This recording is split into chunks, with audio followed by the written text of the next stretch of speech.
Bonjour à tous et à toutes et bienvenue au nouvel épisode de podcast de Laine et Tricot. Moi c'est Anna et nous sommes à Laine et Tricot, donc à ma boutique de laine physique pour le coup et en ligne aussi à Grenoble. Bienvenue aux nouvelles personnes pour qui ce serait le premier épisode du podcast et merci pour le soutien et pour votre enthousiasme qui continue pour ce podcast. Donc ça me motive à le faire et ça me motive toujours à apparaître par ici de temps en temps pour vous raconter mes aventures tricot. Donc aujourd'hui c'est parti pour un épisode 100% tricot avec des projets finis, des projets en cours et même des projets futurs. Je vais aussi vous présenter un livre parce que je vais bientôt être en congé de fin d'année, début d'année plutôt, et j'ai prévu quelques petites choses en loisirs créatifs, donc je voulais vous montrer un peu ce que j'ai prévu.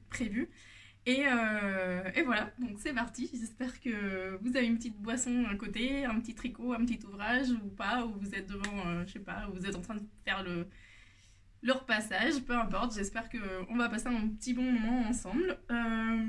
Je porte... sans transition, je porte deux tricots, je crois que c'est les tricots les plus portés depuis 2019. Le premier, c'est un châle que Laura m'avait offert, peut-être 2019. Vous l'avez vu sans doute si vous me suivez sur Instagram, je l'ai partagé plusieurs fois. C'est le listening ou quelque chose de similaire. Je vous mettrai, et pour le coup aujourd'hui, cette fois-ci, je vous mettrai bien je vais me raccrocher au truc, je vais vous mettre les notes du podcast de ce podcast-ci et du podcast précédent, parce que je n'ai pas eu le temps de les mettre. Donc je vous mettrai les notes du podcast, les notes du podcast et du coup le nom du patron. Donc c'est un patron c'est un nom norvégien, donc c'est pour ça que je ne sais pas le prononcer. Et c'est de la podcasteuse et créatrice de modèles Skin Dear Knits, donc Ellie, qui est une Norvégienne qui habite à Londres. Et d'ailleurs, si vous aimez les podcasts en anglais, je vous encourage à aller voir le sien parce que c'est vraiment un de mes podcasts préférés et ça a été un de mes podcasts préférés depuis longtemps. Et donc c'est Laura qui m'a tricoté ce châle en cadeau de Noël, je crois, en 2019. Elle l'a tricoté dans une base de By Night de Nathalie, qui est une base en BFL Massam. C'est une fingering en BFL Massam qui correspond à la BFL Massam que j'ai en boutique, qui est la White Wool de Erica Knight. Donc moi j'ai une version en rose, dans le rose de Erica Knight, un vieux rose très très belle, mais qui maintenant est chez ma mère, parce que je lui ai prêté, et un jour il faudrait qu'elle me le rende, parce que du coup je ne mets que celui-ci, c'est mon châle de tous les jours, c'est vraiment mon doudou. Ça a l'avantage d'être léger parce qu'elle a utilisé 1,5 écheveau, mais en même temps avoir une bonne taille, parce que c'est un patron qui se tricote en 6 mm je crois. Et en plus la forme, c'est vraiment la meilleure forme de châle de l'histoire. C'est vraiment mon châle, c'est le préféré. Et Laura en a tricoté au moins 5 ou 6 pour des cadeaux et pour elle et tout ça, et dans toutes les couleurs. Trop bien, ce châle est trop bien. Le seul bémol, c'est qu'il est tricoté, il est écrit en anglais, donc je sais que beaucoup d'entre vous ont plus de mal avec l'anglais, donc voilà, c'est le seul bémol si je puisse dire. C'est un châle qui se commence par le bas, donc vous montez toutes les mailles et après au fur et à mesure on diminue. Donc après je pense que c'est aussi sympa à faire parce que du coup on se retrouve à diminuer, et au contraire des châles classiques où on a chaque fois de plus en plus de mailles et les rangs sont de plus en plus longs, ici c'est tout le contraire, on diminue, donc c'est assez, je pense que ça doit être assez rapide à faire et motivant à voir que ça avance de plus en plus vite et que la fin approche plus rapidement. Donc voilà. Pour ce que je porte en vêtements, je porte mon premier Félix Cardigan, donc c'est le Félix Cardigan de Savory Knitting, donc sur Ravelry, c'est aussi un patron en anglais, et c'était ma première version. Si vous me suivez depuis longtemps, vous savez que j'ai une autre version en bleu, et cette version-là, je l'ai faite en Alafos Lopi, dans ce coloris, je crois que c'est le 86 de la gamme Istex, donc de l'eau à la fosse, qui est une qualité assez épaisse qui se tricote en 6-7. Elle le recommande en lait de loupi dans un échantillon de 14 mailles. Moi, pour moi, c'est trop léger, trop aéré. Donc j'ai préféré le faire dans leur qualité plus épaisse avec le même échantillon. En revanche, ce que je reproche à ce patron, c'est qu'il y a trop de mailles ici au niveau de l'encolure et personnellement bah, du coup j'aime pas parce que ça fait un col trop évasé et en plus il y a le même nombre de mailles pour au moins les 3 premières tailles, donc ça fait que si on a un buste plus petit, si j'avais un plus gros buste bah peut-être que ça irait, mais comme j'ai un buste vraiment petit et je fais une petite taille, bah en gros j'ai tout ça en trop de tissu. Donc pour ma deuxième version j'avais monté uniquement je crois que là c'est 13 mailles ou quelque chose comme ça, je sais pas, c'est ce qui me vient à l'esprit mais c'est peut-être autre chose, et moi j'avais monté moins de mailles, j'avais laissé tout pareil, sauf pour le devant où j'avais enlevé au moins 2 cm, 2-3 cm, 2 cm de tissu de façon à avoir, et ma version bleue, j'aime mieux comment elle tombe sur moi parce que l'encolure est vraiment plus basse et c'est fait plus joli, ça tient plus chaud aussi, et en revanche, ici j'avais fait des rangs raccourcis, vous voyez qu'elle est plus large là que là, de façon à avoir une encolure qui monte un tout petit peu plus, mais je pense que je vais la défaire, je vais peut-être profiter de mes congés pour défaire cette encolure et essayer de relever des mailles de façon à ce que ce soit encore un peu plus serré. Mais bon voilà, c'est un des pulls que j'ai le plus mis pendant ces années. J'adore cette laine, elle me gratte absolument pas parce que je ne la mets pas à même la peau, je la mets vraiment, vous voyez j'ai un col de chemise, c'est pas quelque chose qui va toucher, donc elle est super agréable. Ce coloris là particulièrement, j'ai une couverture dans ce coloris là aussi, je sais pas ce qu'il a, c'est peut-être le fait qu'il y a moins de teinture, mais il est moins dur et c'est vachement assoupli, vachement adouci, donc c'est vraiment mon gilet doudou. Pour les jours où je suis un peu plus fatiguée, où j'ai envie juste ou les jours où j'ai juste envie de confort et de chaleur, et du coup voilà, et ça c'est mon uniforme Lanae, c'est ce que vous voyez aujourd'hui ici. Pour le petit pins, parce que vous allez me demander, c'est un des pins de Apollonie, donc de Julie, qu'il m'a été offert par Hélène, une de mes amies. Donc c'est le petit pins de Noël parce qu'on est je sais pas quel jour, mais on est Noël après, c'est la semaine prochaine. Donc voilà pour ce que je porte. On passe au projet fini. J'en ai 3, 2 que vous connaissez, un que vous connaissez pas. On va commencer par, peu importe, par celui que vous connaissez pas. Celui que vous connaissez pas, c'est un Oslo Hat de petite knit. C'est un patron vu et revu et retricoté et que vous avez peut-être marre de voir. Mais c'est un patron efficace. Moi j'en ai fait au moins 4 de celui-ci. Donc elle le recommande.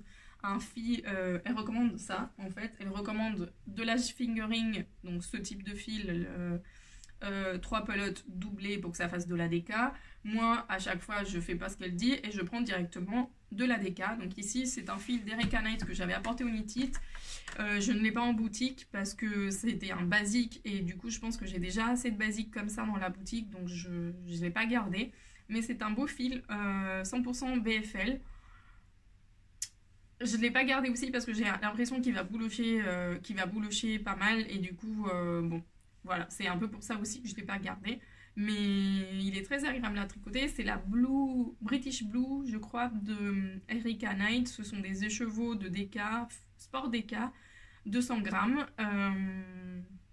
J'ai utilisé un écheveau. Donc normalement, à chaque fois, je le fais en DK et avec 100 grammes, j'ai largement ce qu'il faut. Donc c'est un bonnet qui est assez long à faire parce que vous faites 20 cm de jersey que vous repliez pour coudre. Donc moi je fais la version cousue parce que la version à rabattage à 3 aiguilles, ou je sais pas ce qu'elle fait pour l'autre version nouvelle, me paraît plus longue mentalement. Après ça doit être plus rapide, mais peut-être, j'en sais rien. Moi je fais la couture, je fais une couture en arrière comme ça et ça marche très bien. Et après on tricote le bonnet classique. Donc du coup une fois que vous avez cousu, vous rabattez et ça fait, je vais faire un essai, ça fait un bonnet avec un gros rebord. Il y a pas mal de gens qui mettent une étiquette, je crois que même Petite Knit avait sorti des étiquettes là pour mettre, mais moi ça m'intéresse pas trop de mettre des étiquettes dans mes tricots. Donc voilà, voici ma version. Donc ça c'est ma version pour moi. Bon après on se les échange un peu avec mon chéri, mais ça c'est le premier que je fais pour moi parce que j'en ai fait un pour ma soeur. Je crois que mon chéri en a 2.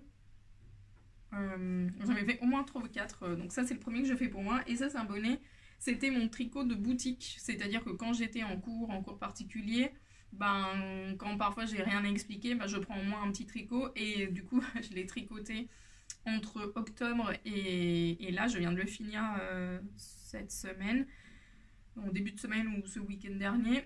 Du coup je l'avais pris à la maison parce qu'il me restait vraiment que 1 cm et les diminutions, et du coup je me suis dit allez je le prends à la maison, sinon comme ça au moins je pourrais en profiter maintenant qu'il fait froid, parce que l'avantage de ce bonnet malgré tout c'est qu'il est assez épais au niveau des oreilles et du coup ça tient assez chaud.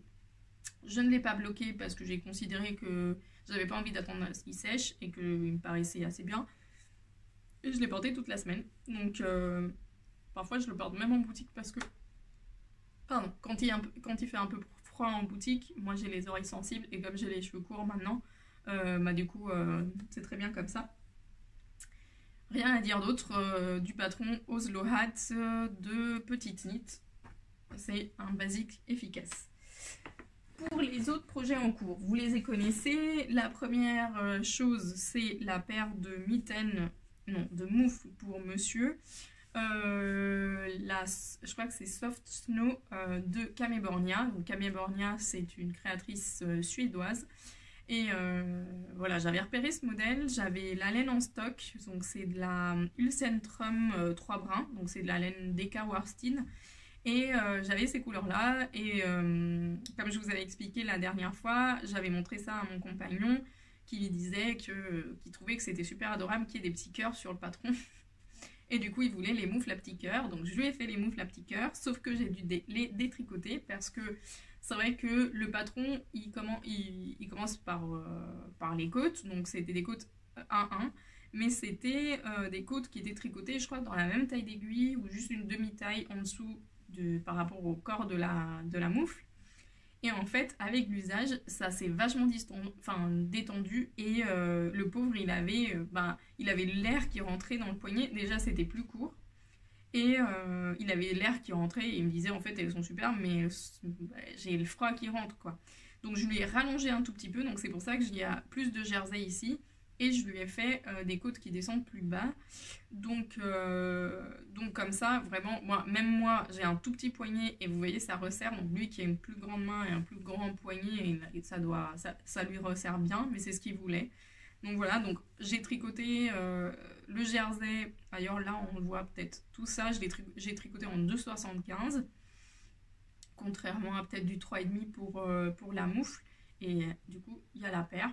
Donc la laine, elle est franchement agréable pour des... J'ai même du mal à les enfiler, donc lui aussi, il doit avoir du mal, mais c'est pas grave.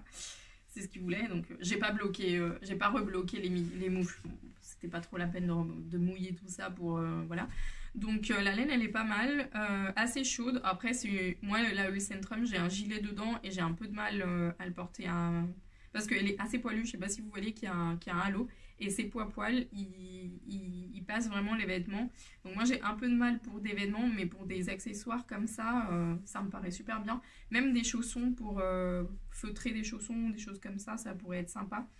J'aurais pu lui faire un tout petit peu plus grande, mais ça va, ça passe, il les met sans problème. Donc d'ailleurs elles ont été utilisées, là je l'ai un peu piqué pour pouvoir les montrer sur le podcast. Donc très rapide à faire, c'est un chouette cadeau et j'en ai prévu déjà 2 paires de plus, une pour offrir à Laura justement et une pour moi. Donc ça c'est les moufles Soft Snow si je me trompe pas.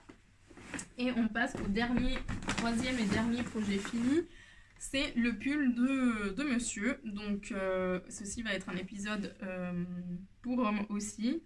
Un petit brin qui dépasse.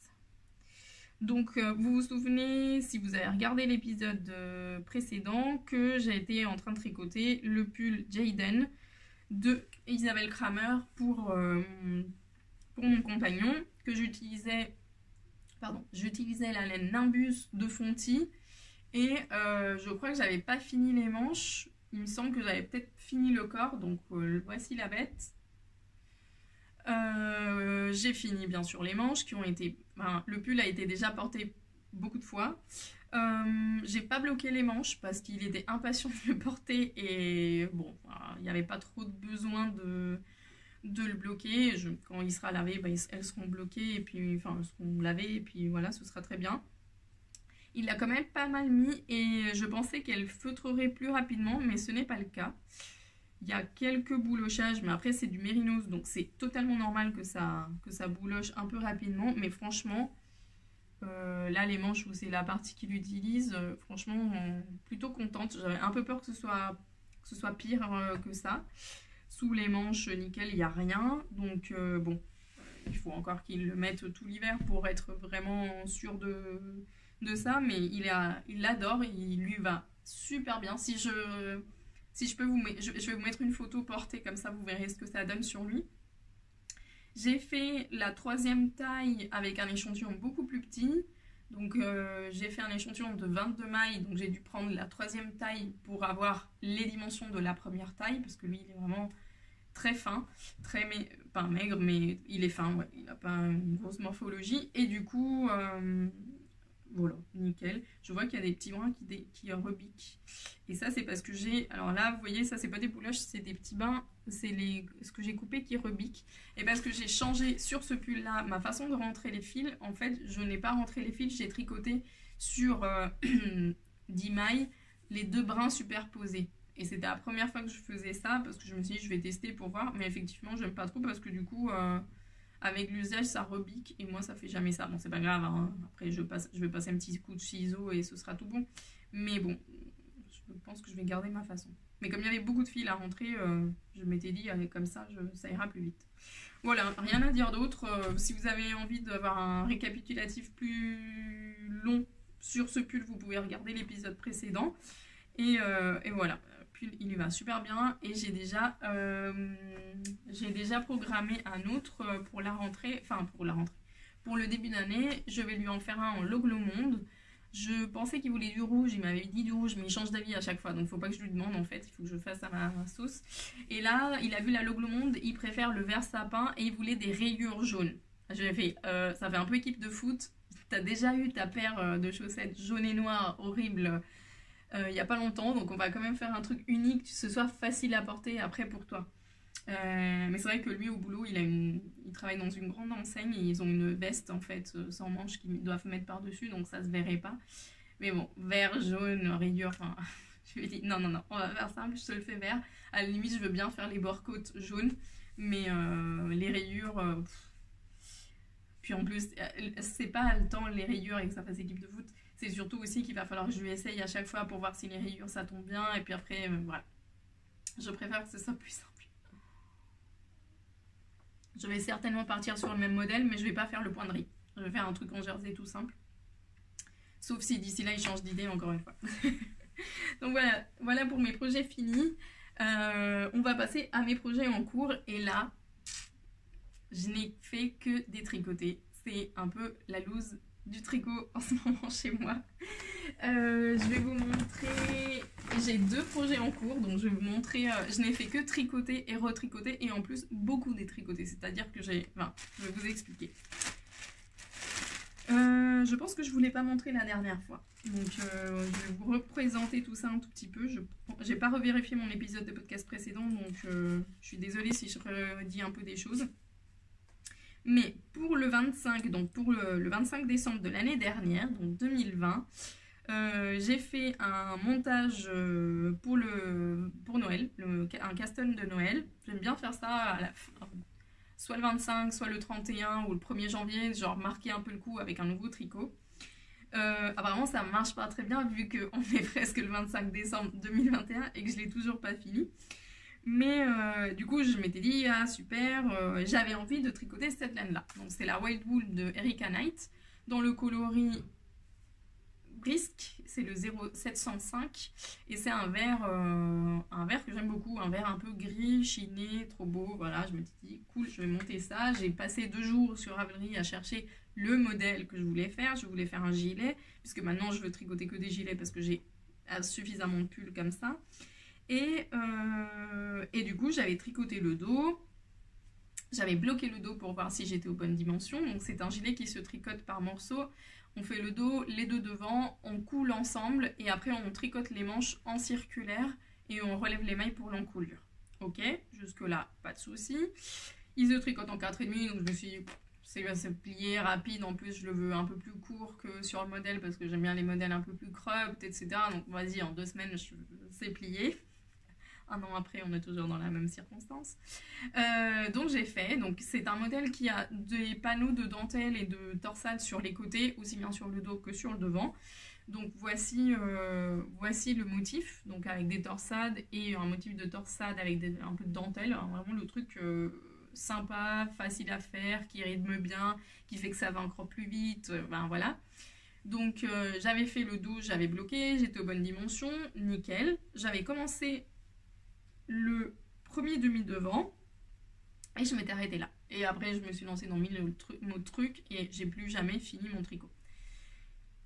Sauf que là je l'ai repris, j'ai fait mon premier demi-devant, nickel, il a de l'allure, c'est un col un peu V, c'est pas du coup un col rond, il est un tout petit peu V. J'ai diminué le V parce que j'aime pas trop les cols V, donc voilà. Quand j'ai choisi le modèle, je me suis pas trop rendu compte de ça, mais en fait j'aime pas trop les cols V.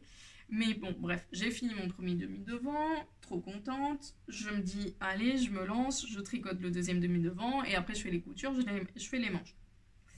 C'était trop beau pour être vrai. Donc je commence mon deuxième demi-devant, je le finis. Et quand je mets mes 2 demi-devants à côté, ils ne sont pas pareils. En fait, dans le demi-devant, elle inclut, ici on ne le voit pas parce que sa roulotte il n'est pas bloqué, mais elle inclut une petite bordure de 2 mailles de point mousse. De 2 mailles de point mousse. Enfin, de point mousse, non, de jersey en vert. Et puis après, 2 mailles en jersey en droit pour relever les mailles ici. Donc en fait, tout le long du truc, il y a des mailles en vert. Et moi, je ne les ai pas faites sur le deuxième demi-devant. Et ça m'a tellement... qu'en fait, j'ai tiré du fil complètement, sans me rendre compte, comme une idiote que je suis, que j'aurais pu, tout simplement, défaire au moins aux diminutions, parce que c'est vrai qu'avec les diminutions, ça aurait été un peu galère, mais que j'aurais tout simplement pu détricoter ces 2 mailles et remonter ces 2 mailles en jersey en vert. Voilà, faites pas les choses à 1h du matin quand vous êtes fatigué, quand vous êtes trompé et que vous êtes frustré. Voilà, c'est mon petit conseil. Donc j'ai défait tout le devant, tout le demi-devant. Alors après vous allez me dire, mais c'est pas très grand. Effectivement, heureusement c'est pas très grand et tout ça, mais ça m'a un peu démotivée. Mais je me suis dit, je m'accroche, je lis le patron comme il faut et je remonte dans la foulée et je fais ça dans la foulée.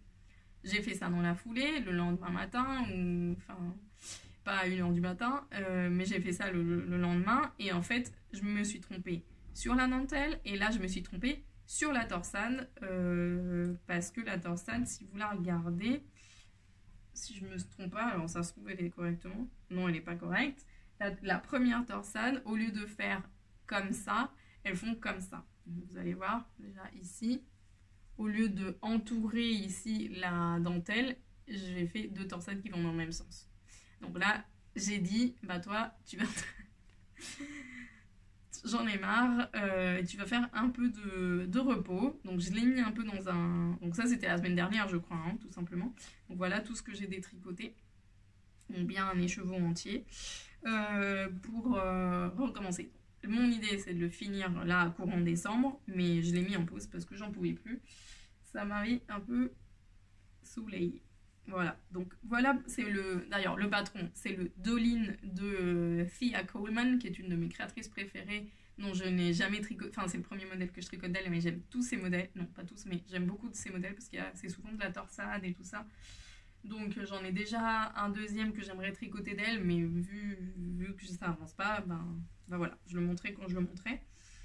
Donc le Dolin, mon challenge c'est qu'il soit fini maximum mi-janvier pour pouvoir au moins le porter cet hiver. J'espère. En fait, ce que je pense que je vais faire là, avant de réattaquer, je vais défaire l'erreur et je vais monter le côté que j'ai déjà fait pour tricoter la manche. Et comme ça va m'obliger à me lancer sur le devant pour après refaire pareil de l'autre côté. Donc voilà. Mais le détricotage ne s'arrête pas là, puisque en mettant celui-ci en puni, j'ai repris un autre ouvrage en cours. J'ai été très tentée de monter quelque chose de nouveau, mais je me suis dit, Anna, sois sage quand même, sois un peu... Enfin, ne monte pas des projets comme ça tout le temps, raisonne-toi, finis des projets que tu as en cours, machin. Et j'ai repris mon écharpe, vous vous souvenez, celle-ci je sais que je vous l'ai montrée récemment, pas peut-être le précédent mais celui d'avant, j'ai repris mon écharpe Fédimus d'Isolda. Vous vous souvenez que je vous avais dit que c'était dans le club 2019 d'Isolda, que j'avais très envie de la tricoter et que du coup je m'étais lancée et que le patron n'est pas disponible, mais je pense que si vous êtes plusieurs à faire la demande à Isolda, peut-être qu'elle va se décider de le mettre enfin de le publier sur Ravelry. Donc c'est une écharpe qui est très sympa à faire parce que vous avez des panneaux qui changent assez souvent. Donc on a du jersey, de la dentelle, du jersey, du mosaïque, du jersey, de la dentelle, Donc moi j'avais tricoté jusqu'ici. Donc j'avais ça quand je vous l'ai montré. Et j'ai tricoté ceci de plus. Oups. J'ai tricoté, voilà, ceci. Sauf que j'ai tricoté jusqu'à... Donc l'écharpe sur le patron, normalement elle s'arrête sur ici.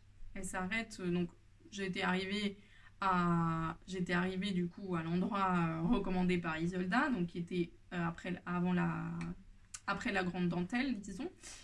Et je me dis, mais en fait, je vais avoir des restes de laine assez importants de cette écharpe. Je vois pas ce que je ferai avec ces restes-là. Et en plus, l'écharpe me paraît pas non plus énorme. Donc, j'aurais voulu l'avoir un tout petit peu plus grande. Donc, je me suis dit, je peux continuer et m'arrêter un peu plus loin. Jusque-là, c'est très bien. Donc, je continue. Je refais un peu ce que j'ai là. Et puis, je finis par un panneau de dentelle comme ça.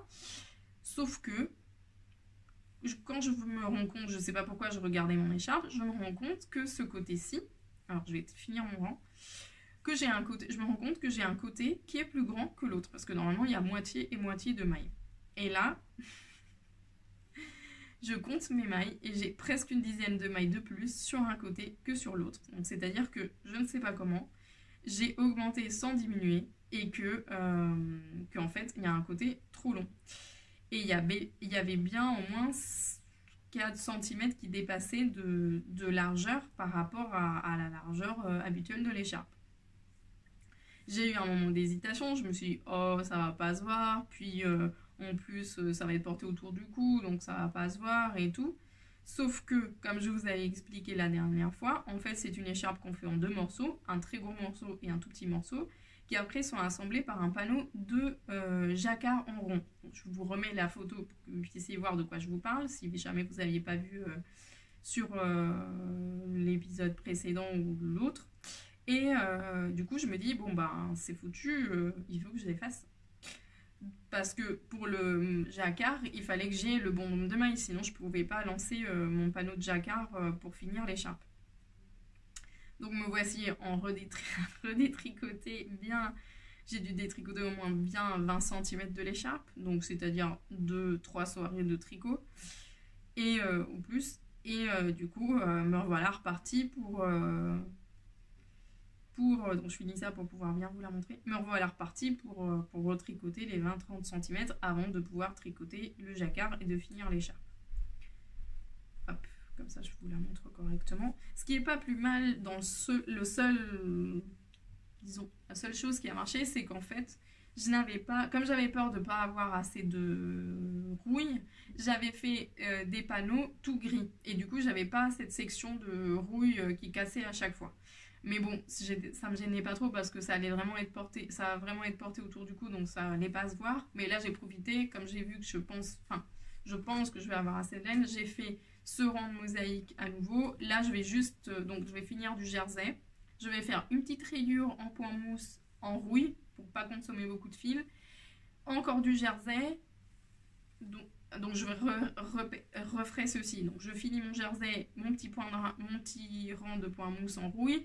Et je refais du jersey, la dentelle et du jersey. Donc là, il me reste donc, on va dire tout ça à refaire ici pour arriver là où j'étais avant de détricoter. Donc en gros, j'ai détricoté Ouais, j'ai bien détricoté 25 centimètres en fait. Donc j'étais un peu déprimée.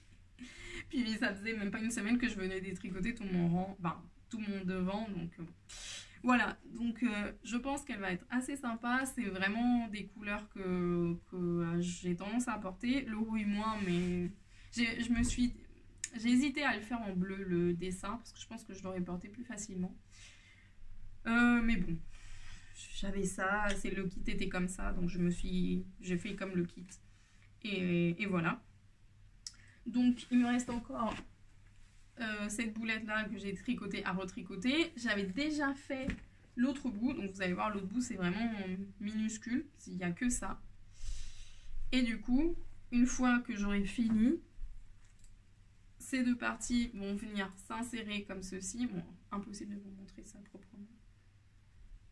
Voilà, donc ça va venir faire comme ceci. Et là, dans le trou, il y a un gros motif de jacquard, c'est une sorte de fleur de mandala en jacquard, super beau.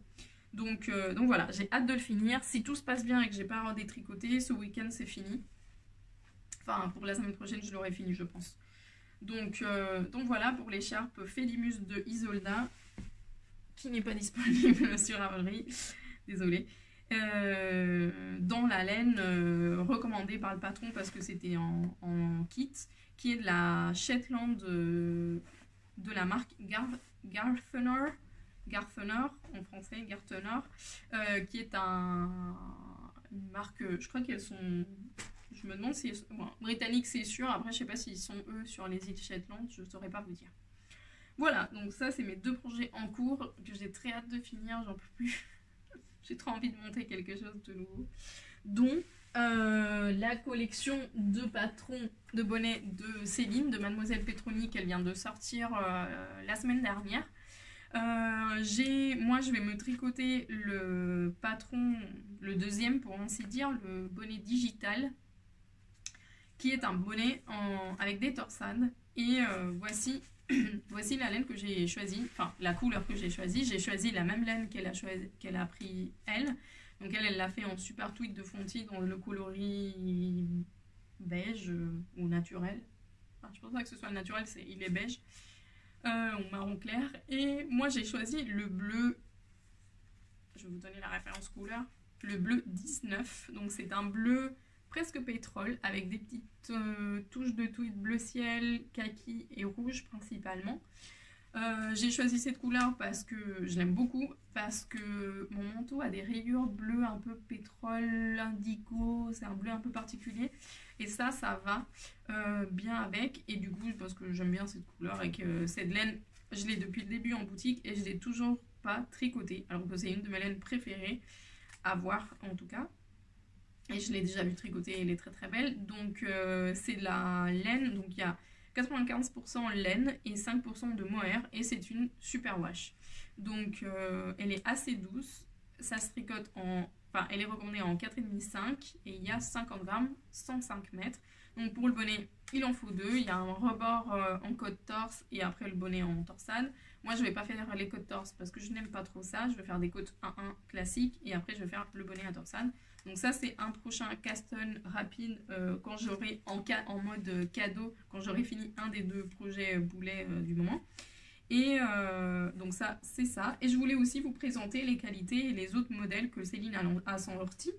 Parce que en ce moment Céline, à chaque fois qu'elle sort un modèle, si c'est des laines de la boutique, on sort le kit pour le modèle ensemble. Donc vous les avez sur mon site déjà tout prêt, vous commandez et moi je vous envoie les kits. Donc si vous précisez pas, je vous envoie les mêmes coloris que Céline a choisi pour les bonnets et sinon pour les kits. Et sinon vous pouvez me préciser, vous pouvez aller sur la page produit de la laine en question, voir les couleurs et si elles sont en stock, vous pouvez me dire bah Anna, je préfère la couleur un tel plutôt que celle qui est écrite par recommandée par le patron, et comme ça moi je vous mets la couleur que vous souhaitez. Pour les deux autres bonnets, il y a le bonnet Lise Martagon, je crois que ça se prononce comme ça, dont elle a utilisé, donc c'est le bonnet qui plaît le plus parce que c'est vrai qu'il est très féminin et le point est très délicat et puis la couleur est très sympa. Donc c'est le bonnet qui est fait avec une pelote de javol et une pelote de lace. Donc c'est ce combo là qu'elle a utilisé, c'est le coloris 248 si je m'abuse, 248 de la Javol et le 28 de la Lace de Langue. Donc là c'est du mohair et soie et ça c'est du fil chaussette classique, je vous les ai présentés 1000 fois. Donc ça fait un bonnet qui est pas très épais mais qui est chaud parce qu'il y a du mohair, qui est très doudou et qui est très joli parce que du coup c'est des couleurs proches mais c'est pas les mêmes. Celle-ci elle est plus saumon, celle-ci elle est plus vue rose, mais ça fait un mélange très très sympa. Quand Céline me l'a montré déjà tricoté, c'est vrai que c'était un très chouette patron qui fait le rappel de son gilet, comment il s'appelle, son gilet, le dernier qu'elle a sorti, et un des gilets en col V qu'elle a sorti avec la Albertine qui fait un petit point qui me fait penser à des petites mouettes.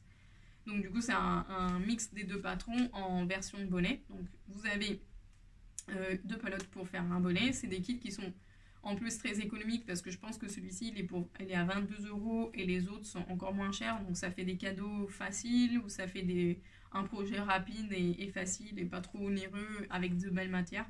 Donc je trouve que c'est sympa. Et puis l'autre bonnet qu'elle a sorti qui s'appelle Renoué.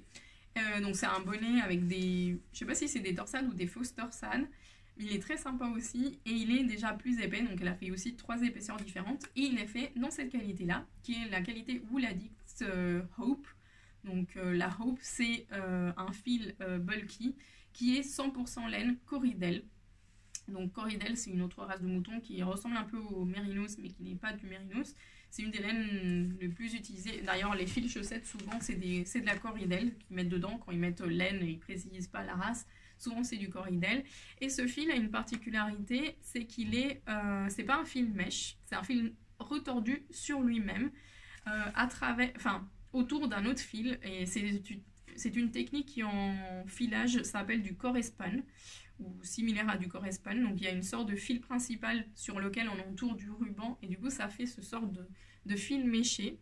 Et en plus c'est un fil légèrement irrégulier, donc ça fait un peu de la texture. C'est un fil qui est plutôt doux, hein, c'est quand même assez doux, c'est pas de la douceur du cachemire ou la douceur du mérinos, mais ça reste quand même parfaitement mettable à même la peau. Et eux ils le recommandent en 9-10, je sais pas la taille d'aiguille que Céline a utilisée. Et ce sont des pelotes de 100 grammes et 90 mètres. Donc avec une pelote, vous avez le bonnet. Donc la pelote, normalement, elle est à 11 € le prix. Mais du coup, c'est le bonnet, enfin, le prix du kit, c'est le patron plus laine. Et c'est une laine qui est super wash parce qu'il recommande lavage à 30. Donc je pense, enfin, j'interprète qu'elle est super wash par ceci. Et, qu'est-ce que j'allais dire? Et qu'elle est 100% laine Corridel. Là, ils le disent, ils disent quoi? Ils précisent. Ils disent 100%, ouais, ils disent 100% laine vierge Corridel. Voilà. Donc c'est cool que les producteurs de fils mettent aussi les marques, j'allais dire, les races de moutons, voilà, qu'on soit plus conscient de ce qu'on achète et surtout aussi qu'on puisse adapter nos projets aux qualités de laine.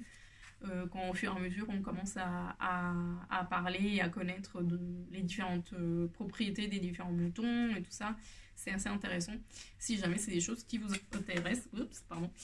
Voilà, donc il y a beaucoup de coloris. Là c'est pas le coloris que Céline a choisi, c'est un vert un peu sauge foncé laurier qu'elle a choisi, mais il y en a plein et ils sont très très beaux. J'avais pris le naturel là pour vous le montrer, mais voilà, ça ce sont les kits bonnets de Céline, de Mademoiselle Petroni, que vous trouvez disponibles. Je vous les mets en lien aussi sous la description. Et voilà, on a fait pas mal le tour. Je voulais aussi vous présenter des trucs qui se collent à mon gilet. Je voulais aussi vous montrer un livre. Ça sonnait très parisien, un livre. Un livre que je vais m'auto-offrir là pour les fêtes. C'est le livre de teinture de la marque, alors je sais pas comment ça se prononce, J-Huld ou Gould ou Guild, je sais pas, c'est une marque danoise, il me semble, de fils. Ils font des fils teints à la main avec des matières végétales ou des matières naturelles. Et ils ont sorti ce livre-là qui s'appelle The Colors of Nature et c'est un guide basique, enfin un guide pour débutants on va dire ou assez basique pour faire de la teinture naturelle. Donc j'aime déjà beaucoup le fait qu'il soit comme ça dans un truc un peu classe avec du doré, enfin ouais, l'édition est quand même très très sympa. Et il y a donc à l'intérieur tout ce qu'il faut pour apprendre à teindre avec des matières naturelles. Donc il y a 13 chapitres. Donc une introduction, le chapitre sur les types de plantes, sur ce qu'il faut pour s'initier, pour que les couleurs durent dans la durée. Et on peut teindre aussi, il donne des explications sur teindre sur de la laine, mais aussi sur des tissus. Les instruments, à préparer la laine pour la teinture, le mordançage, les bains de couleurs, la technique, jouer avec les couleurs, après la teinture et après un petit chapitre sur teindre les vêtements ou les tissus. Et un dernier chapitre sur de l'inspiration qu'ils peuvent vous donner pour... voilà. Je trouve l'ouvrage très sympa. Déjà par les photos, par l'inspiration qu'ils peuvent donner. Enfin voilà, je trouve que c'est hyper bien. Enfin, je trouve rien que l'ouvrage, ça donne envie quoi. Enfin les photos, l'inspiration. Enfin voilà, les photos de nature, les plantes. Voilà, c'est rien que pour le livre, j'ai envie de le.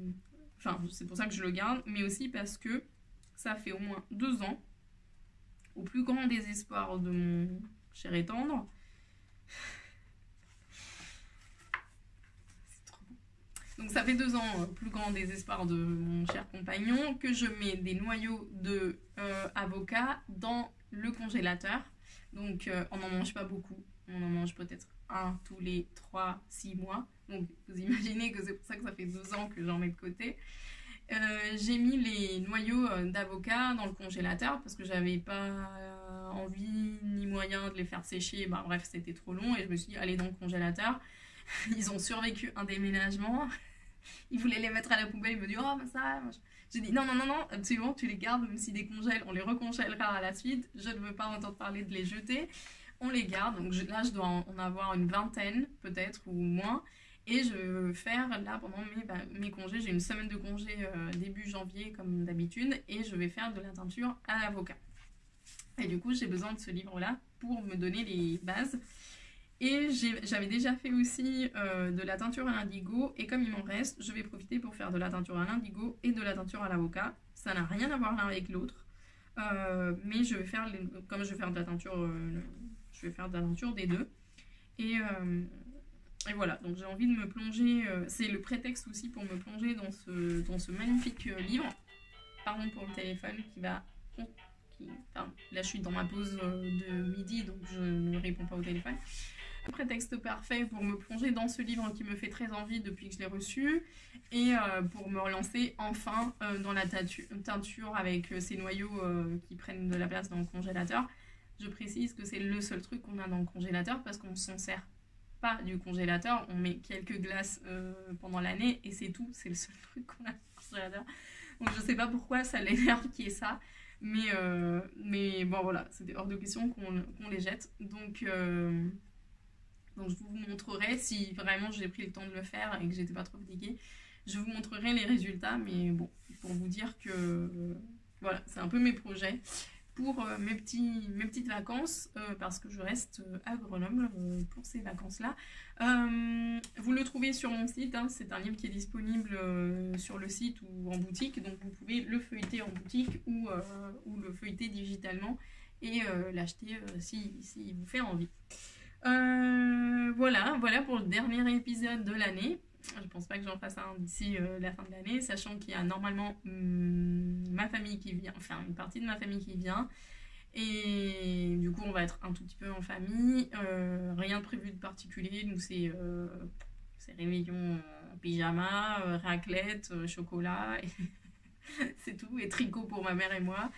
Donc, c'est très low-key, comme disent les anglophones. C'est très calme, mais ça nous convient très très bien. Moi, j'aime beaucoup la période de l'Avent, j'aime moins la période de fête. Enfin, de 24, 25, voilà. Faire des trucs comme ça, mais j'aime bien la période de l'Avent, donc voilà, c'est un peu, ça met un peu dans le mood fin d'année, dernier mois et tout ça de l'année. Donc voilà, je vous souhaite de bonnes fêtes, une belle entrée en 2022. Et je vous dis à très bientôt. J'espère que vous avez passé une bonne année, qu'elle a été riche en expériences. Et je vous souhaite vraiment beaucoup de tricot pour la 2022, beaucoup de santé, parce que sans la santé, on ne peut rien faire d'autre. Et passer de bons moments avec les gens que vous aimez autour de vous. Donc je vous dis à très bientôt et je vous envoie plein de bisous. Salut!